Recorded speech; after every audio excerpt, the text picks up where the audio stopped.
வணக்கம். இன்றைக்கி நம்ம சேனலில் என்ன பார்க்க போகிறோம் அப்படின்னு பார்த்தீங்கன்னா, ஹாலஜன் எக்ஸ்சேஞ்ச் ரியாக்ஷன் அப்படின்னா என்னென்னு பார்க்குறோம். ஸோ ஹாலஜன் எக்ஸ்சேஞ்ச் அப்படிங்கிறது என்ன அப்படின்னா, ஒரு ஆர்எக்ஸை என்னவா மாற்ற போகிறோம் அப்படின்னா, ஒரு ஆர்ஐயாக மாற்றக்கூடிய அந்த ப்ராசஸ் பேர் தான் ஹாலஜன் எக்ஸ்சேஞ்சுன்றோம்.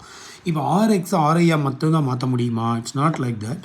ஆர்எக்ஸை நீங்கள் ஆர்எஃப்பாக கூட மாற்றலாம். அப்போ இங்கே ஆர்எக்ஸுங்கிறது யாராக இருக்கலாம்னா, ஒரு ஆர்சிஎலாக இருக்கலாம் அல்லது ஆர்பிஆராக இருக்கலாம். அப்போ எக்ஸை நீங்கள் திருப்பி ஆர்ஐயாக மாற்றக்கூடிய இந்த process sodium iodide and dry acetone ப்ரெசன்ஸில் இந்த ரியாக்ஷனை கண்டக்ட் பண்ணுறோம். இந்த ரியாக்ஷனுக்கு பேர் என்ன அப்படின்னு பார்த்தீங்கன்னா ஃபின்கெல்ஸ்டீன் ரியாக்ஷன் பேர்.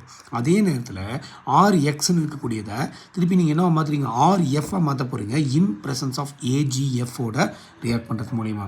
அப்போ ஆர்எக்ஸை ஆர்ஐயாக மாற்றக்கூடிய இந்த ரியாக்ஷன் பேர் ஃபின்கெல்ஸ்டீன், ஆர்எக்ஸை ஆர்எஃப்பாக மாற்றக்கூடிய அந்த ரியாக்ஷன் பேர் Swarts reaction. So Finkelstein reaction, Swarts reaction both are coming under halogen exchange reaction only.